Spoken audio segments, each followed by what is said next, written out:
Hi hello నమస్తే welcome to ఐకో media. Siddhu Jonnalagadda DJ టిల్లుతో ఆడియన్స్ని చాలా బాగా ఎంటర్టైన్ చేశాడు. ఈ చిత్రానికి సీక్వెల్గా టిల్లు స్క్వేర్ తెరకెక్కుతున్న సంగతి మనందరికీ బాగా తెలిసిన విషయమే. అనుపమ పరమేశ్వరన్ హీరోయిన్గా నటిస్తుంది. ఈ సినిమా ఇప్పటికే 2 సార్లు రిలీజ్ డేట్ని పోస్ట్పోన్ చేసింది. ఈ సినిమాని మార్చి 29వ తేదీన వరల్డ్ వైడ్గా రిలీజ్ చేసేందుకు మేకర్స్ సన్నాహాలు చేస్తున్నారు.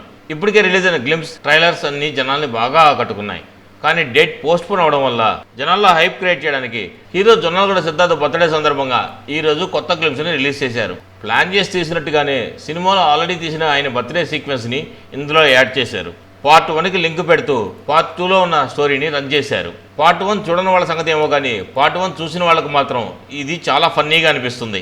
గ్లిమ్సే ఇంత ఫన్నీగా ఉన్నాయంటే సినిమా ఇంకెంత ఫన్నీగా ఉండబోతుందో మీరే ఆలోచించుకోండి. నాకు తెలిసి ఇండస్ట్రీలో ఇది ఫన్ ట్రాక్ని షేక్ చేయబోతుంది. లాస్ట్ ఇయర్ నీ బర్త్డేకి ఎక్కడున్నావు అని అనుపమ పరమేశ్వరన్ అడగగానే టిల్లుకి ఫస్ట్ పార్ట్లో ఉన్న కొన్ని సీన్స్ గుర్తొస్తాయి. ఇది కథలో ముందుగా ప్లాన్ చేయకపోయినప్పటికీ కరెక్ట్గా సిద్ధు బర్త్డే రోజు రిలీజ్ చేయడానికి బాగా పనికొచ్చాయి. డైరెక్టర్స్ విజన్ అంటే అలాగే ఉంటుంది మరి. మార్చి 29వ తేదీన ఈ సినిమా ప్రేక్షకుల ముందుకు రాబోతుంది. ఈ సినిమా విజయం సాధించాలని మనస్ఫూర్తిగా కోరుకుంటుంది ఐకో మీడియా. మీ అభిప్రాయాలను కూడా మా కామెంట్ రూపంలో తెలియజేయండి. మా వీడియో కనుక మీకు నచ్చినట్లయితే మా ఛానల్ సబ్స్క్రైబ్ చేసుకోండి, లైక్ చేయండి, షేర్ చేయండి. మరో వీడియోలో మళ్ళీ కలుస్తాను.